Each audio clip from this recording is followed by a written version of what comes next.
More dirt on President Trump?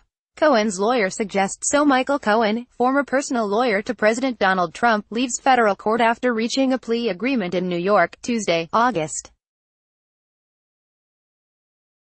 21, 2018. AP photo, Craig Ruddle, New York, AP. What other dirt might Michael Cohen have on Donald Trump? Cohen's lawyer says the president's former fixer has information on certain subjects that should be of interest to the special prosecutor beyond his allegations made while pleading guilty Tuesday that Trump directed him to make hush money payments to fend off damage to his White House bid. His lawyer, Lanny Davis, on Wednesday suggested that Cohen could tell special counsel Robert Mueller that Trump knew about and encouraged Russian hacking during the 2016 campaign before it became publicly known. What I'm suggesting is that Mr. Cohen was an observer and was a witness to Mr. Trump's awareness of those emails before they were dropped, and it would pertain to the hacking of the email accounts, Davis told CNN after having hedged that point in earlier television interviews. Cohen also has been said to be willing to tell Mueller that Trump knew in advance of a 2016 meeting at Trump Tower in which the Republican candidate's eldest son sought damaging information from a Russian lawyer about Hillary Clinton.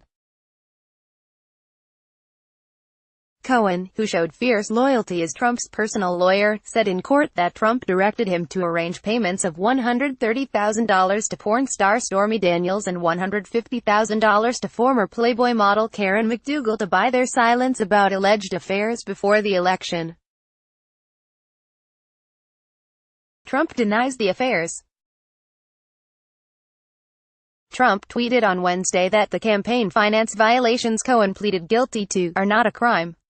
He told Fox, "Nothing made public so far from Cohen's criminal case indicates he has agreed to cooperate with prosecutors, but Davis said that was simply a distinction without a difference. Cohen is intent on telling the truth to whoever asks him and is more than happy to tell Mueller all that he knows," Davis said, calling that pledge the functional equivalent of cooperation. Cohen forged his new path amid months of scrutiny from federal investigations and a public falling out with the president, for whom Cohen once said he would take a bullet.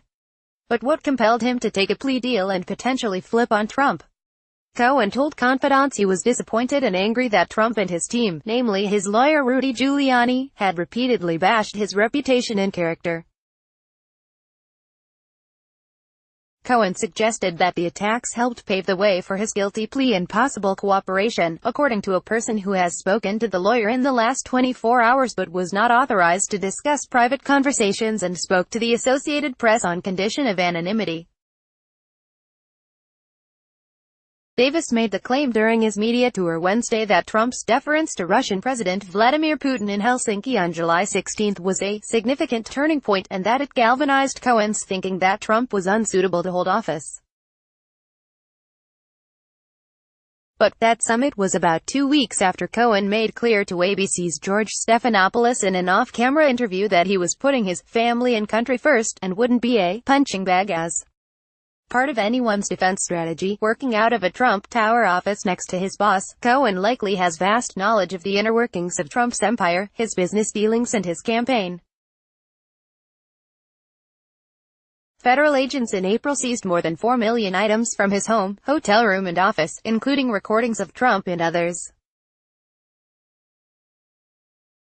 Investigators from New York State's tax department entered the mix on Wednesday, subpoenaing Cohen to share what he knows about the Trump Foundation, the president's embattled charitable foundation.